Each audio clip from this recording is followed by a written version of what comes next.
Hi everyone, we're just letting people into the webinar and then we'll start.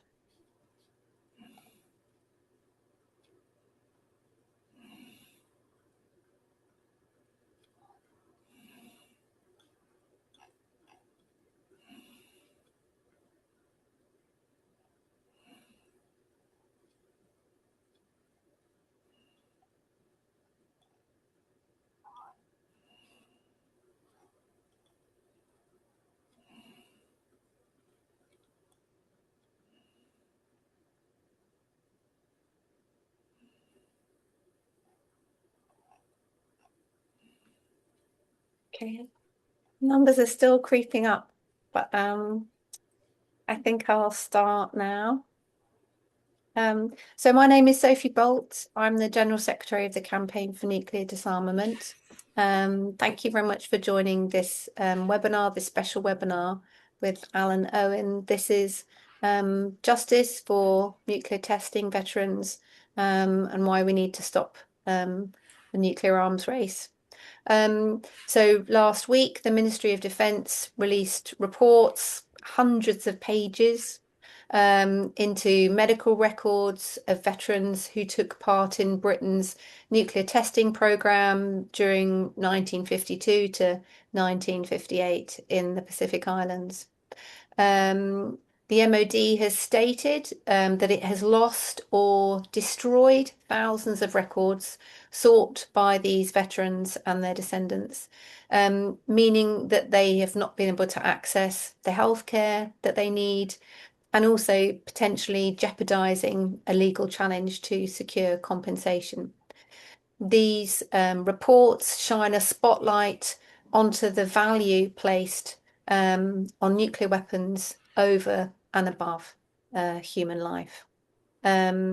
Today, as these reports are published, nearly 75 years on from these first tests, we are again in a new nuclear arms race where, Donald Trump has threatened to restart nuclear testing, where countries like Britain are expanding and upgrading their nuclear weapons, and where the threat of nuclear weapons being used in war is at its highest. At the time of these tests, the world was also in an absolute nuclear frenzy, a frenzy of nuclear testing, literally exploding hugely powerful, deadly nuclear weapons into the atmosphere and underground. This frenzy was the start of the first nuclear arms race. It was precipitated by the US's development, testing, and dropping of two atomic bombs on Japan in 1945. And we know that this killed over 340,000 people, Japanese civilians, including children, but also prisoners of war. And on top of this horrific war crime against the people of Japan, the US also carried out widespread medical examinations on survivors, including children, not to help treat their injuries, help relieve their terrible suffering, but to test the effects of these atomic weapons on the victims. So really, I would say sick, barbaric behaviour by the so-called civilized nations. Now, over 2,000 nuclear explosions were carried out by those countries that had nuclear weapons up until 2017. The US, Russia, Britain, France, China, India, Pakistan, and North Korea. The overwhelming bulk of those tests was by the United States. It carried out over 1,000 tests, closely followed by the Soviet Union or Russia with 715 tests. Britain carried out 21 atmospheric nuclear explosions between 1952 and 1958. As I say, in Australia, but also in islands in the Pacific. And over 20,000 British service personnel took part in these so-called tests, during which they were exposed to harmful levels of toxic radiation. In the decades since their tests, these veterans have developed cancers, blood disorders, Their partners have experienced high rates of miscarriages, high rates of infant mortality, while children and their descendants have had higher rates of birth defects and very severe medical conditions. But this most recent MOD report only repeats previous statements denying that the soldiers' exposure to multiple nuclear explosions is linked to these devastating health conditions and premature deaths. So where does this leave the, possibly 1,000 nuclear veterans who have this legal case against the Ministry of Defence, calling for compensation?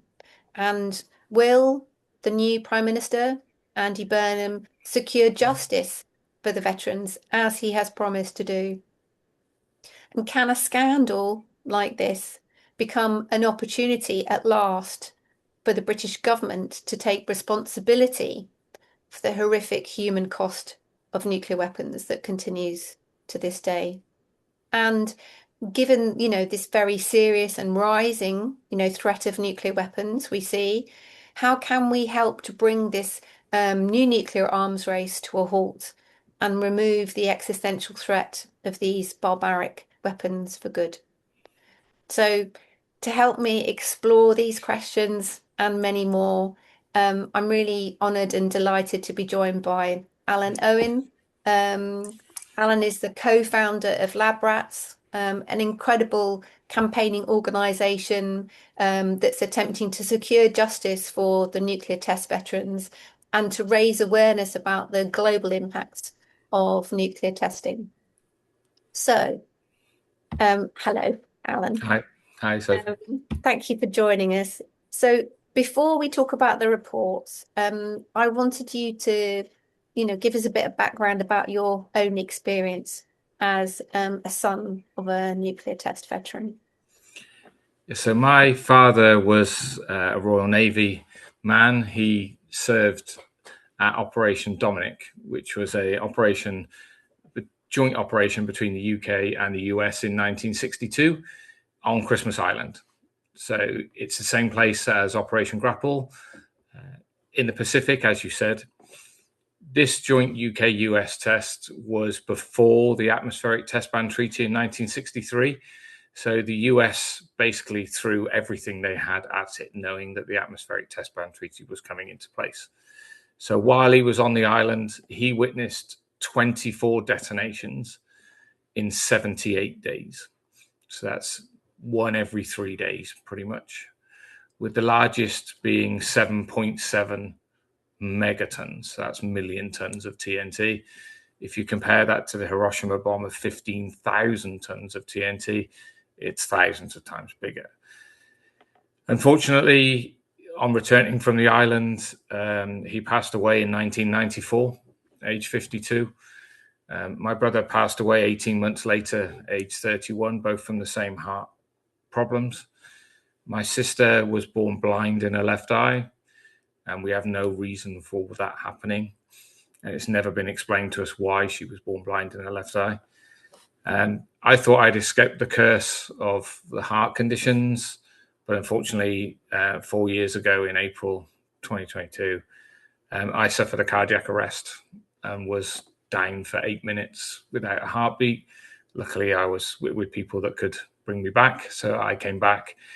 And this is not an uncommon story through all of our descendants, through the indigenous communities and their descendants as well. So, and it's not just English, it's everywhere. It's American, it's Kazakhstan, it's the whole community, the whole nuclear community that's been affected by it. And so can you say a little bit about why you decided to set up Labrats? Yes, I was chairman of the BNTVA, the British Nuclear Test Veterans Association, for 4 years. And I attended a seminar in America run by the National Association of Atomic Veterans. And there were lots of people there from the Marshall Islands and from French Polynesia as well. And I realized that this was a global problem. This is not isolated. This is a global problem. And when you sat listening to them and talking to them, you realize that other countries had programs. set up to help their veterans and downwinders. The RECA program in America, even though it's not perfect, has some compensation, and other countries were investigating, they were compensating. And I'm just sat there thinking, hang on a moment, the UK does nothing, absolutely nothing. We don't even admit to what we did. And I felt that we were a little bit constrained by charity law within the UK for the BNTVA because of lobbying and all those sort of things. So that's why we set up Labrats, because we wanted to give the communities a voice, because the Aboriginal people in Australia, the Gilbertese on Christmas Island and the Marshallese find it difficult to get this voice out there. And we wanted to bring them together. So that's how it came about. And then we became a campaigning and started taking on the medal campaign for the veterans to get the first medal and get some recognition. And then it sort of carried on from there. But what I quickly found out, that the whole community was against nuclear testing, even though they'd witnessed it. And these were they're very few and far between now, the people that witnessed it, would say to me, nobody should see what I've seen. We never want that to happen again. Mm. And that's why we really set it up, because people don't know about it. That's the big thing. Even though when you talk to some generations, they say, oh, yes, I know about specific testing. But when you talk to younger generations, they have no idea that Britain even tested nuclear weapons. The campaign to keep it out of education, keep it hidden away, has been a brilliant campaign by the UK government. But we're trying to change that round. And that's really what Labrats was about. It was about telling people that we actually did it and telling people about the effects and the effects on the communities. Yeah, definitely. And I think the documentary that you've been involved in, Our Planet, The People, My Blood, really so powerfully kind of conveys that, as you say, the global impact, interviews, people from the Marshall Islands, Aboriginal communities, as well as people in, the Nevada testing site. Really, really powerful. And also the sense of like how many people's lives have been lost through this nuclear testing, sort of like this sort of, silent, invisible war almost. So I think that's also really important in terms of helping to raise awareness. But I know you also have like educational materials for schools and that sort of thing as well.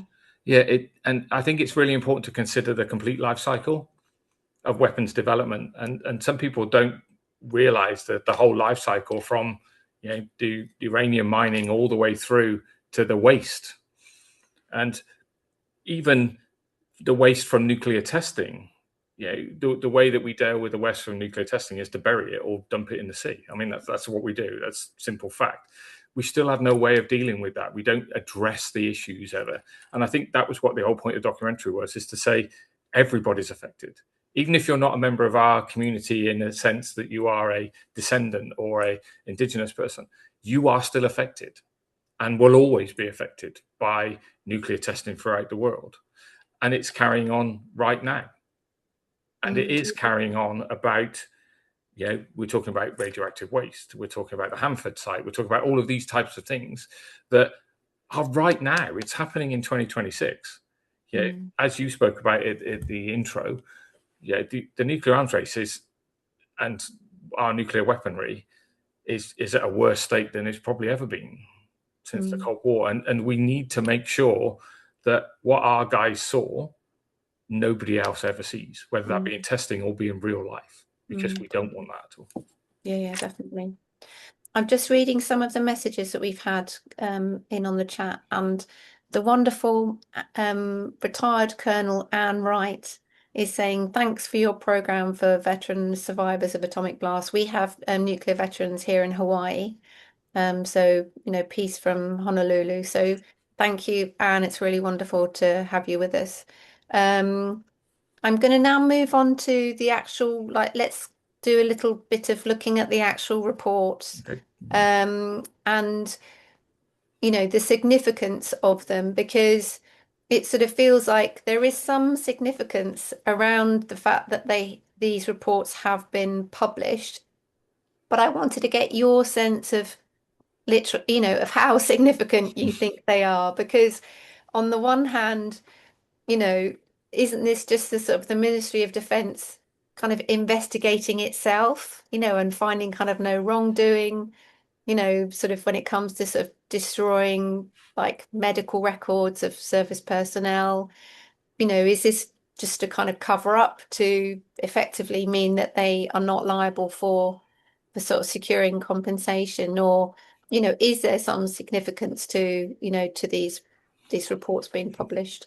Yeah, I think we've got to look at where we were before this report came out, and over the previous years there was denial that blood tests were even taken.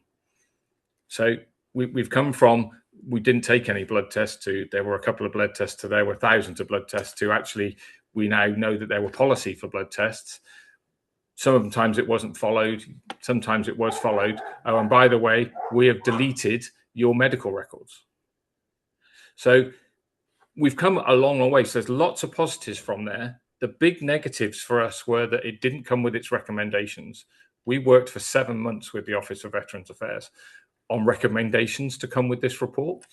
But because of the change of leadership and the change of Prime Minister, it didn't come with its recommendations, because new policies and changes have to be with the new Prime Minister. Also, what happened was we were very early on requested that it would be an oral statement. So that it would be an oral statement in House, which means that the collective MPs could get together and they could say and question it. But it was a written statement an hour before England played Argentina and was just pushed out. So we're very disappointed by the delivery process, but not necessarily with some of the figures and the detail that's in the report. Because from a litigation point of view, the report does show that they were destroying medical records up until last year. And in fact, the Royal Navy, when they went to do their dip sampling, which is how the report was done, requested records. And while they were requesting the records, they were being deleted. So when it came back and said, I'm sorry, we've deleted them, and we deleted them while you were requesting them. And it just real highlights the fact that the Ministry of Defence have no control over this. They have no control over what they're doing in terms of what is happening. And that's one stance that people would say, well, what do you mean they've got no control? Surely they're doing this on purpose.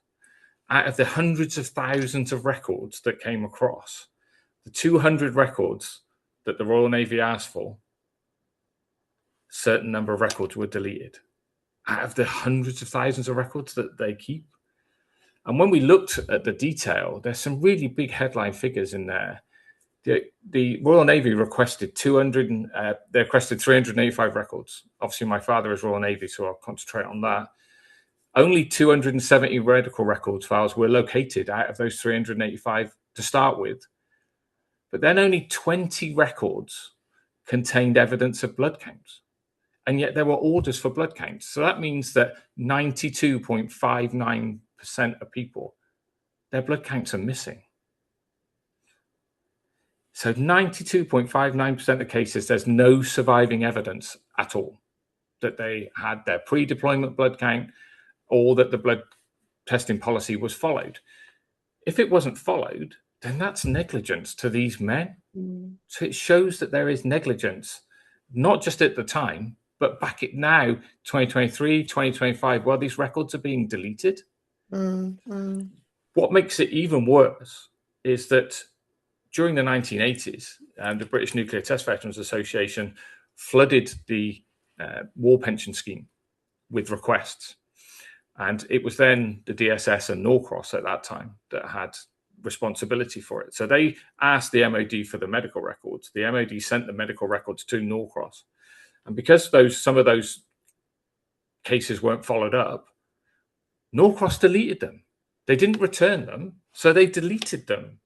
So now if that veteran was to go back and go again and say, they've been deleted. So you were told to go for a war pension. You went for the war pension. If it was denied or you didn't follow it up, they deleted the records. I mean, again, it's just negligence. It's almost incredible to write when you think about it. And what it shows us is that no matter what the MOD say about, oh, it's record keeping, it's administrative errors, there's problems, it was 70 years ago. When you drill down into the report, and that's the key thing, you have to drill down into the report. at Operation Grapple, before they left, it was down to the unit officers to decide what to do with the classified documents. So a lot of the documents that were deemed unnecessary were burnt there and then. And the report says that they should all have a destruction certificate to go with it. But that destruction certificates are not published anywhere. They didn't publish them alongside the report.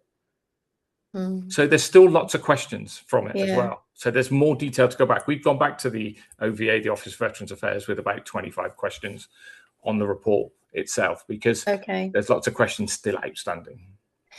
But I suppose the fact that it's now absolutely clear that there was a policy of testing must mean that they knew that there was going to be some impact and some effect of these service personnel, being exposed to radioactive fallout.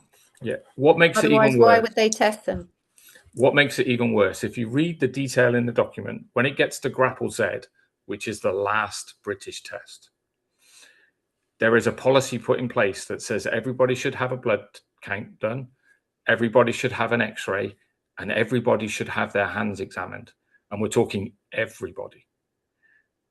They put that policy in place after the last detonation. So it was never carried out for those men, because we never did any more testing. So they deliberated on exactly how much it should be done, and it evolved over time. And when they put the policy in, we stopped testing.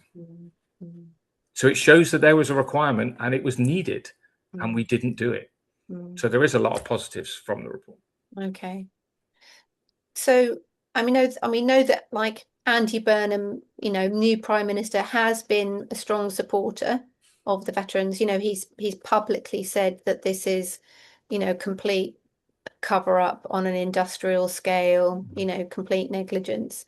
So, and he's obviously now in a position where he has power, doesn't he, to be able to secure some form of sort of justice for the veterans. So can you, in terms of, like, what have you asked of him? What do the veterans want from him? And, how do you feel about, getting that? So we met with Andy on Tuesday last week. So I had a good meeting with Andy before he became Prime Minister. Reminded him of our cause. He was very sympathetic to our cause, and told us that he was on this and would be all over it. He was very disappointed that it was a written statement, and he was very disappointed that we hadn't seen the recommendations. So his first thing to us was to say, I want to see those recommendations first. I want to see the recommendations. And in his speech in Parliament, his first speech since coming back, he called for this special tribunal. And that's what we're calling a fast-tracked special tribunal, because any statement that the MOD makes, or any offer of whatever recommendation, is going to be hollow unless it comes from an independent person and not the MOD. So no matter what it comes from the report, we need it to be an independent, fast-tracked inquiry. But we can't have a Grenfell inquiry that takes 10 years, because the nuclear test veterans will be dead. There will be a handful of them, because it will just be too late for them. It's too late for my father, and it's too late for lots of them. It needs to be done quickly. And we emphasize with Andy that you've supported us a lot. You're the only Prime Minister that sat with us at the Labour Party conference, sat right next to me, telling me it's a cover-up. You've been to our seminars telling us it's a cover-up. You've appeared on lots of TV programmes saying this needs to be sorted. It's Britain's longest scandal. Now you can do something about it. You can do something about it. You have the power. You don't need to listen to the MOD civil servants and the faceless people in Whitehall. You need to do this. You know it. You know that it needs to be done. So work with us and our lawyers to get this tribunal set up, get it right, and let's do it correctly with the correct procedures, not hurrying something out, not some rubbish apology in Parliament that means nothing. We need it to be correct. But we also need to address the fact that it's not just us. What you're saying about will lead to other things that are happening within the MOD. If our medical records are missing, what's happening to the other people's medical records, the Gulf War veterans and the Afghanistan veterans, and what's happening to their medical records?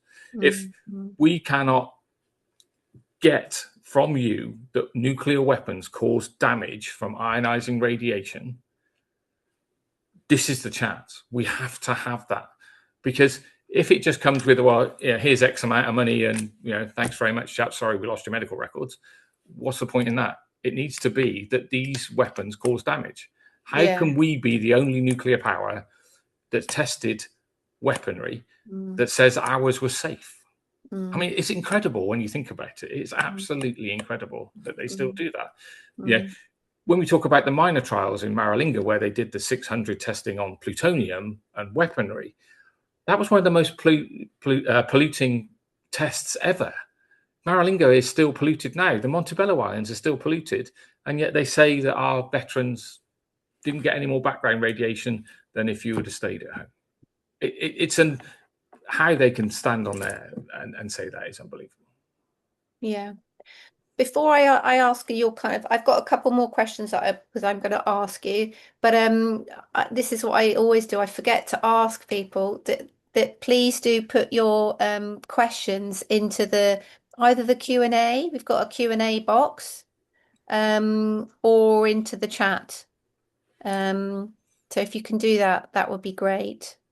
So I'm just gonna, one of the questions I had was, in terms of the kind of the reports that were pulled together, what's the role of the Aldermaston Atomic Weapons Establishment? So basically, AWE is basically Britain's nuclear bomb making factory in Reading, and we know that it's, so it makes the nuclear bombs. It's now developing a new nuclear warhead in collaboration with the University of Sheffield, and we know that it was the AWE, I think, that compiled this Merlin database to sort of help the MOD find all the kind of evidence that it needed. So again, how independent and impartial can the report be when you've got such vested interests of the MOD and AWE, you know what I mean, in the nuclear weapons industry? So again, how do you sort of feel about the role of the AWE in sort of putting together those documents? So the Merlin database is slowly being released. It was declassified by John Healy. We've got about 25,000 records at the moment, and it's 28,000 documents. We're due another 2,000 or 3,000 that are being released to the National Archives. But that database was uncovered, and it was classified under national security. But when you look at some of the documents that are in there, how they classified that as national security is unbelievable. But they did that so that the FOIs, so that the access to it was all, again, secrecy covered up, secrecy of this database. And it's taken years of campaigning to get that database released. And it was down to, obviously, Susie Boniface, who found the 150 blood records on the Merlin database with the documents that had the title blood within them. But if they hadn't have done that campaigning and hadn't have done that, that database would still be locked away under national security. So we know of the one database. We know there's another 2 databases to come. And we now know from this release of the missing medical records that there's another 2 databases that still contain information. And these databases, for openness and transparency, have to be released. They contain information. So there's still this secrecy around it. And it's still, we understand, you don't want people knowing how to make a nuclear weapon. But my father's blood records were not going to tell you how to make a nuclear weapon. They would have, potentially helped us as a family. So we have to make sure that we do not keep these records hidden away. And the AWE, if you read the report that came from the missing medical records, it mentions the brief was blood and urine testing. 70% of that document talks about dosimeters and how good their dosimeters are.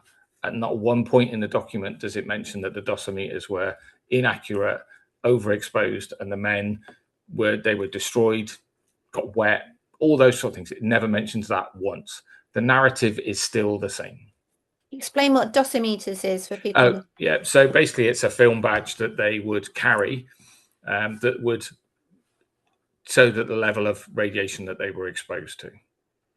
But what it's not doing is it's not taking account of any of the fallout that you are inhaling. So from the rain, which we now know fell, we know that background levels went up when they sampled the fish. So from the swimming, eating the fish, inhaling the rain, all these sorts of things were not counted. And I had a colleague who read the report. He was a veteran. And he said, I always wondered why I survived and the people in the tent next to me didn't survive to develop cancers. And he said, after reading the report about the rain and the fallout, he says, I now know why. He said, because their tent blew over and they had to put their tent up and it was raining. We were inside ours. So they were exposed to a high level because of all the fallout that was coming down. So when we talk about nuclear weapons, we talk about the explosion and everything else, but we've got to talk about the fallout and where that carries across, and how, it's called fallout because when it meets, it drops to the earth and it's ionizing radiation. It's coming into you. As soon as you inhale it, it comes in as strontium-90 in your bones, your body treats it as calcium, but it might sit there dormant for 20 years, 30 years, 40 years, but then it will become active. And we have to take that into account. And these dosimeters, while they're there saying, oh, you didn't get any levels of radiation, nothing about inhalation at all. Then the other question I wanted to ask was, I mean, the sort of, we talked about how the report's conclusions are that, the explosions have nothing to do with the disproportionate levels of cancer, etc. I think it sort of says that the explosions caused very localized and just measurable, but radiologically insignificant fallout activity. So, as you say, the MOD is still completely standing by that. So you've talked a little bit about the evidence to sort of completely, undermine this argument. What's the response from veterans and their families about this conclusion that, there's sort of no link to the nuclear explosions and the fallout? We now know that there are very good peer-reviewed scientific documents that says any low levels of ionizing radiation can cause damage. There is no safe limit. We now know that. So to say that we measured it, but it's insignificant, for certain people who were in certain areas at that time, how is that insignificant? Because we never measured what went into their mouths. We never measured what went into cuts, what went into coral cuts, what went into their bodies at all. There was no, if they're not doing blood counts, if they're not doing x-rays, if they're not testing them before and afterwards, we don't know. We have no idea because you didn't do your duty. You did not look after these men. They always say that health and safety was followed at all times. Well, if health and safety was followed at all times, you would have had blood counts. You would have had the x-rays and you would have had the blood counts for years afterwards to see whether you were developing anything. But that didn't happen. But if you look at the AWE report and the scientific report and the scientists, that happened. But for the servicemen, it didn't. And certain servicemen, especially the people on like HMS Diana that sailed through the fallout, they were ordered to sail through the fallout. The reports from that is that the ship's radioactive. There's certain places where the wetting system didn't work. And there's real high levels of radioactivity talking about the ship, but not about the men. They don't talk about the men. The men were just expendable people. And it was all about how quickly can they get back up? How quickly can... And it was all based on military. All military. That's what it was about. How quickly are we a fighting force? How quickly can we get back up? How quickly can we defend ourselves? And to say that a small level of radiation is insignificant goes against all the scientific peer-reviewed journals. And again, it's this stance.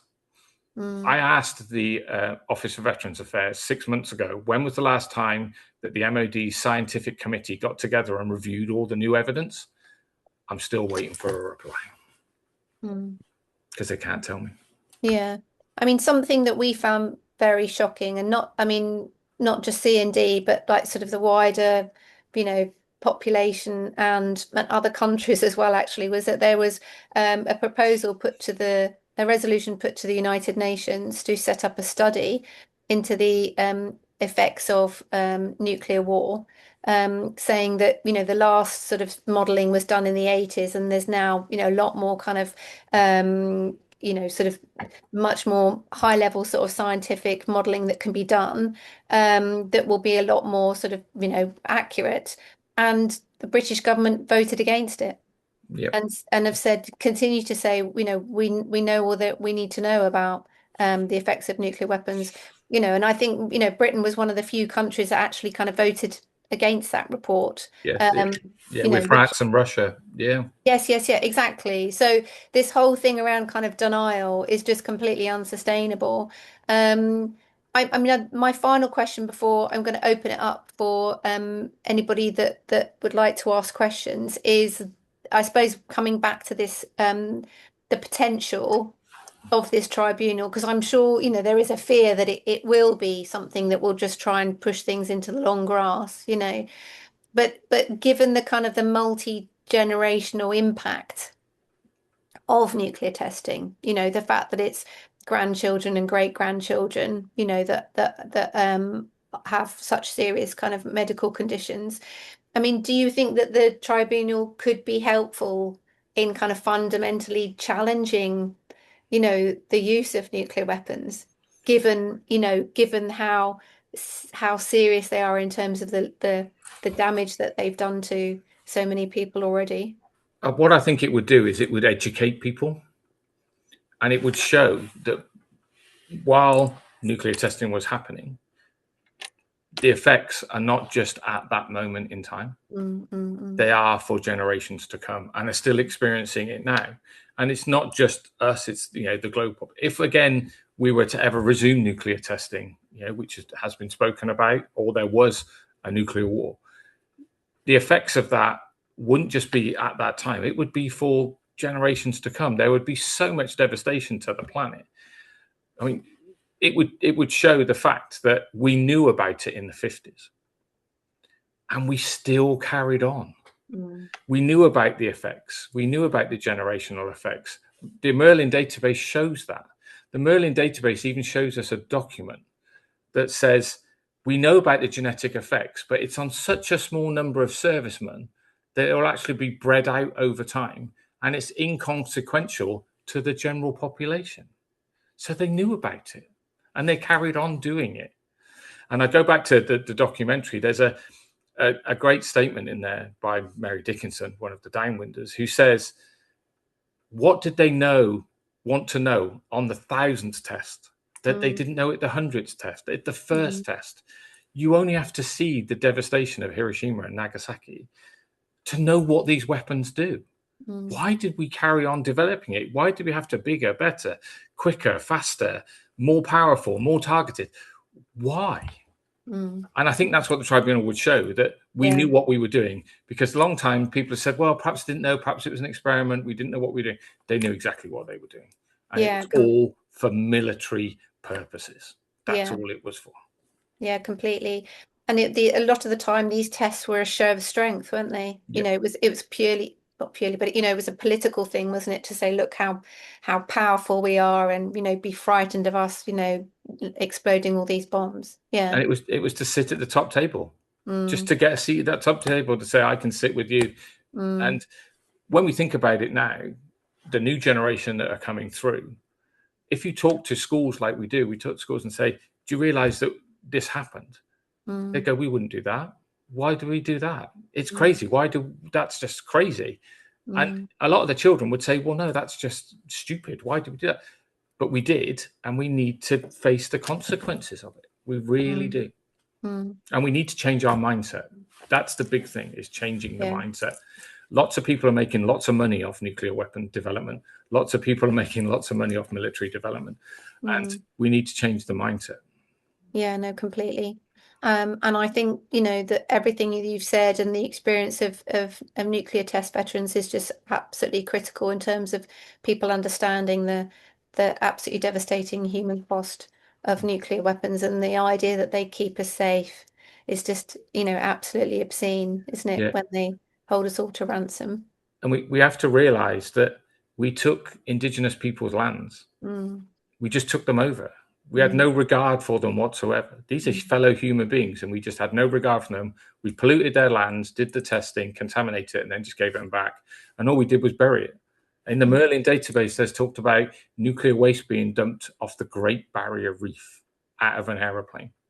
So our Merlin database is not just for us, it's for anybody that's interested in education and research, nuclear weaponry, it can be used to such a big advantage mm, for anybody researching this type of subject, mm, especially in nuclear disarmament, because it contains so much information mm, and mm, it's an invaluable resource, and now it's out there. So mm. that's a big positive. Good, good. I'm now going we kind of got a mixture of sort of comments and questions. So I'm going to sort of read out some of these, but we've had somebody who's we've only got initials, so it's TH, who wants to sort of thank you, who's also a nuclear test veteran. So thank you so much for joining us, TH. Um, That's and saying, that's Terry Hughes. is it So, okay? and Terry Hughes has appeared with me on lots of GB News programs and other programs to highlight the cause. And one thing I must say is that there is a hidden aspect to this in terms of we talk about children with deformities and other things, but we also must remember those veterans and those Indigenous people that the effect had on them that they could not have children. Mm, And we mm, now have descendants who cannot have children. mm, mm, So that's a completely different mm, psychological mm, effect that it's mm, had on those families. mm. Yeah, completely. The trauma, the, generational trauma. Yeah. So, so, um, so he's saying, I completely agree with you in terms of the total cover up and the impact this testing has had on your family. He says the British establishment default position is to conceal and hide. Any thoughts about the way forward structurally and systematically to secure a more war-free world? A radical change in structure and the membership. He's sort of saying membership of the UN Security Council, possibly, freeing up of the veto on who's on the Security Council, those kind of things. So have a think about that one. And I'm Yeah. just gonna yeah. Do you want to answer that one? And then I'm going to take a couple more. Yeah, Yeah. I think one of the problems of the UN Security Council is sometimes the permanent members. Yeah, they have too much power over what they do. And with the Security Council, especially, there's a lot of bureaucracy, a lot of time spent with bureaucracy, a lot of time spent. And we've been doing this with the Treaty on the Prohibition of Nuclear Weapons. We're 3-4 years in now. This is a review conference that's happening. And there's lots of talk about victim assistance and lots of talk about engagement. But the UK is refusing to even send an observer, to even engage with it at all. And they should be almost forced to go and listen, at least to send an observer to go to these things. And it's fine. They can just go, no, so I'm not going, I'm not bothering with that. And that's one of the issues with the UN is you can just say, well, no, I'm not interested in that. I'm not interested in this. Whereas they should be, as members of the UN, you should have an observer almost at everything that goes on within the UN. And it's very easy just to say our default position is no. Mm. Okay. I've got another a point here from Anne Wright, Colonel Anne Wright. She's saying it's information really. It's that there's going to be an international tribunal for the Korean survivors of the 1945 atomic attacks. Mm-hmm. That's taking place in Seoul in November this year. So that will be very important. And she's kind of provided some links. So what we'll do is we'll save those links and share them around. So again, more information about the horrific impact of the times the bombs were used in war. Um, And there were British servicemen that were sent into Hiroshima and Nagasaki after the bombing as well. hmm. So we have to remember those servicemen as well, and those affected communities. They were British citizens there at the time as well. Yeah, definitely. Now I've just put a message in to say to Nigel Day. Hello, lovely Nigel Day. You've got your hand raised. Is it possible for you to put your question or your contribution into the chat because we can't sort of take you in terms of your audio, I'm afraid. So if you were able to put your question into the chat, that would be great. So now we've got another question here, which is from, again, SH, so I don't know who SH is. The amount of modified genetics in veterans and the descendants, especially cancer genetics, either we're very unlucky or there has to be a link. That's why they won't look into it, and they already know the results. They just don't want to admit it. So that's probably Sharon Harris. I know all these initials. Sharon is a descendant like myself, and has suffered illnesses herself. And yes, when we get together as descendant groups, and you look at a rare disease and it says it affects 1 in 100,000 people, and there's 100 people in there, and 10 people have got it. That can't be coincidence. We've had studies. We've had the Sue Rabbit Rolfe study. We've had studies done. And that's one of the things I asked Gavin Williamson for when he was Defence Secretary in 2016. Do a full study into the descendants, which would have been produced by now and done by now. And he refused to do it. No. And said, it's impossible. We can't do it. It's refused. And I said, it's not impossible at all. You know who we are. We know who the veterans are. You can trace the veterans. You have their details. You can trace their families. You can get their details. You can get their medical history. And you can do it. You can do it if you want to, or you can do anything where there's a will. But they refused, quoting other studies that have been done. But let's do the study on us. Do it for real. And that's one of the great things we've asked for in one of our recommendations is there's a full genetic study done into the descendants, first generation and second generation, just to prove the fact that we have issues and we have problems. Definitely. Okay. Quite a sort of factual question, this one from Jackie Shaw. She's saying, how do you get access to the Merlin database for research purposes? So it's actually on the National Archives. If you go to the National Archives Discovery system, which is obviously free to use, and type in reference ES, so that's E for Echo, S for Sierra 38, you will get the entire Merlin database.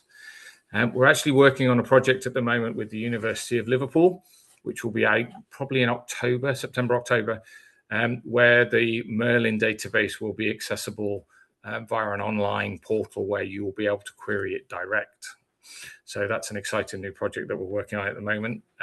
That's called projectmerlin.org.uk and is a great project that will be released in October.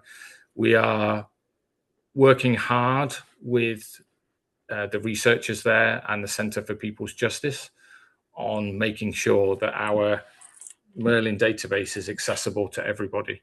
It's a large database. It's 750,000 pages so far, 25,000 records. But if you go into the discovery, you can go into ES38 and then you can go in and do other queries. So you could do Operation Grapple or Operation Mosaic or put in years or put in other details and you will get that information. So it is available. It's out there. It's in the public domain. Okay. We've now had, thank you, Alan Debenham. We've got a number of questions from Alan, but I'm going to take the one where you're sort of questioning the whole issue around, the possible restarting of nuclear testing. We know that Donald Trump had kind of threatened, hadn't he, to restart nuclear testing, and there was a whole sort of flurry of real sort of anxiety around what that meant. And then the sort of the White House then had to kind of issue a kind of a statement kind of clarifying that he didn't really mean it. But I'd like to, it's kind of, where is the direction of travel, but also, looking at the treaties that currently exist. So we know that there is, the Comprehensive Test Ban Treaty, which a lot of countries have signed up to, but unfortunately it hasn't yet been ratified, has it? So it needs to be ratified in order for it to kind of come into force. So there's a real issue in terms of the, countries that haven't ratified it. But if that comes into force, then that is kind of legally, binding in terms of countries not being able to use, not being able to test, nuclear weapons, either atmospheric or underground. But as I say, that hasn't been ratified, and certainly when Trump first came into office, he was very keen to restart nuclear testing. And I remember, Alan, when we were at the screening of the My Blood documentary, I think it was just that day or a few days beforehand, Trump had threatened to kind of to restart nuclear Yeah. testing. Um, and you were sort of saying that there was already kind of activity at Nevada test site around that. So it'd be good to get your kind of views around, the sort of the importance of why we have to kind of put pressure on these countries. It's the sort of the US and China, I think, that haven't kind of yet sort of ratified the Comprehensive Test Ban Treaty, but why that is kind of so important. But that's what it is, that's the kind of issue that, yes, we do have, lots of countries signed up to it, but it's not ratified yet. Yeah, and there's lots of campaign groups in America pushing for that.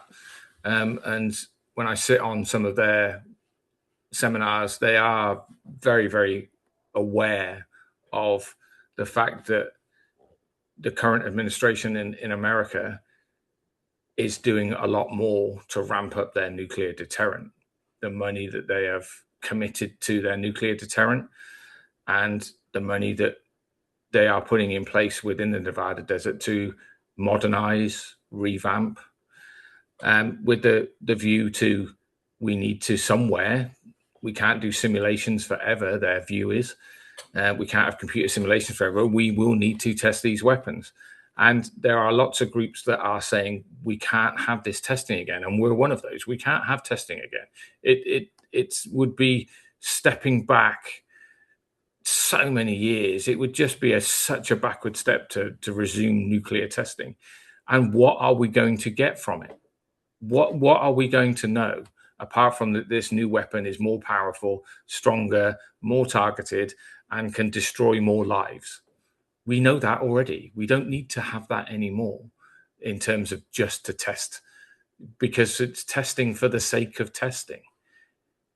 Why should one person almost be able to make that decision? We shouldn't have a situation where one person can say, actually, Trump just threw it out there. He just said, we're going to resume nuclear testing. And everybody went, whoa, what do you mean we're going to resume? Is there any detail to that? And the sensationalism of it, but it was used as a rhetoric, and it can't be used as a rhetoric. We need to stop this idea that nuclear weapons are a good thing, because they're not.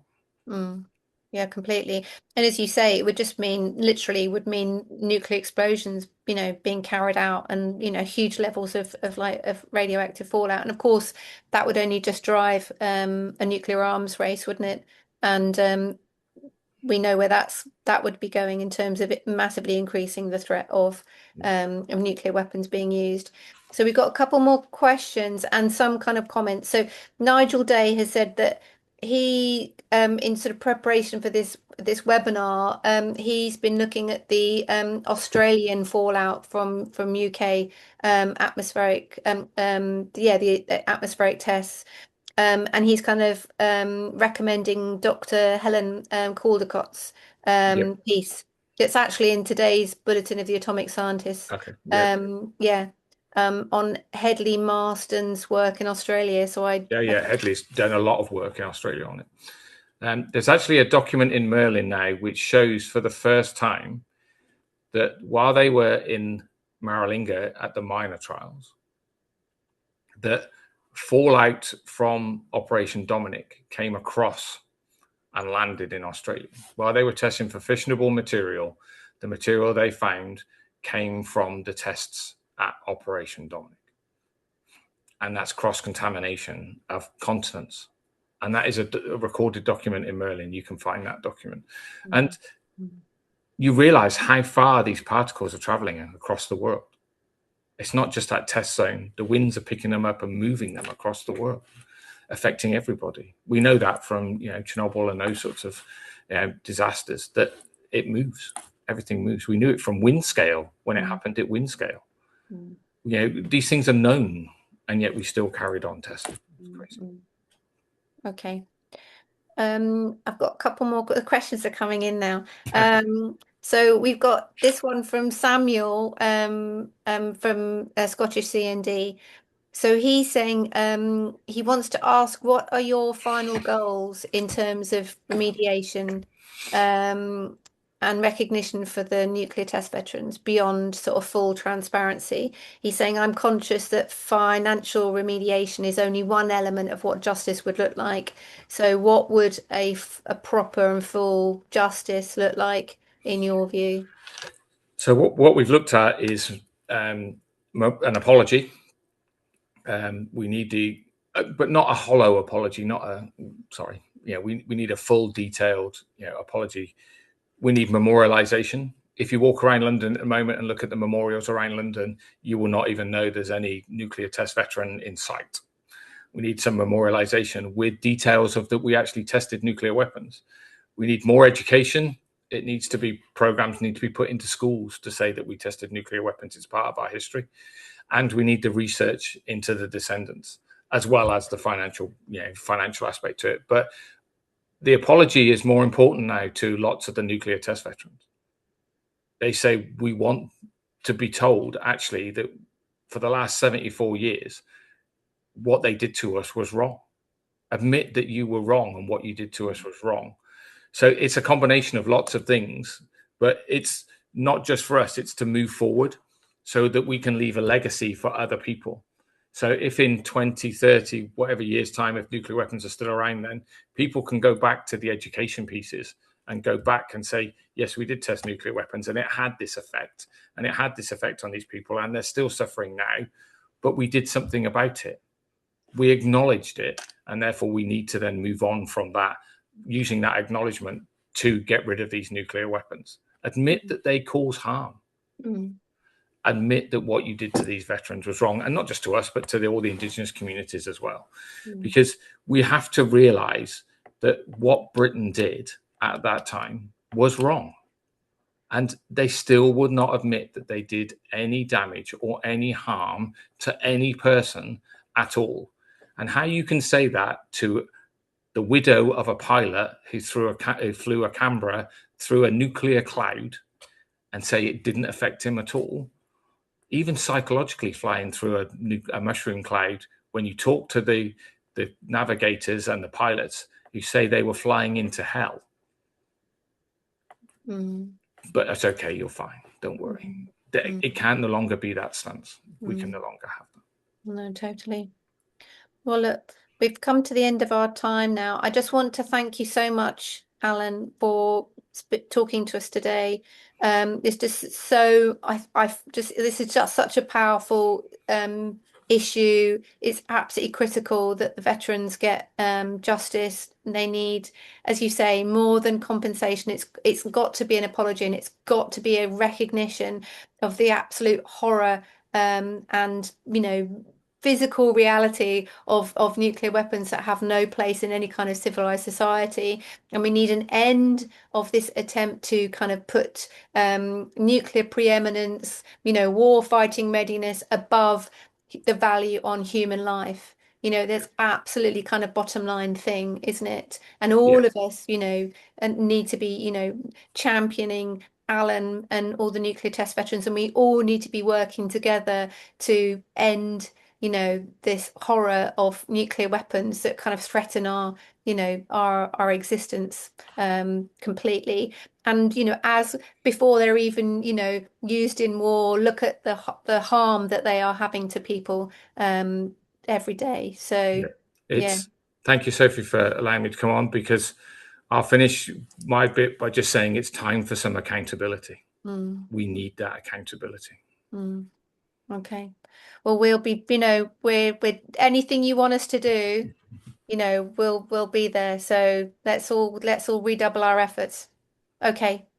Thank you very much, Alan. Thank you very much to everybody who's joined us. I'm sorry I wasn't able to take all of your questions. There's lots of information as well in the chat, which we will try and save, and lots of really great links. So thank you, everybody.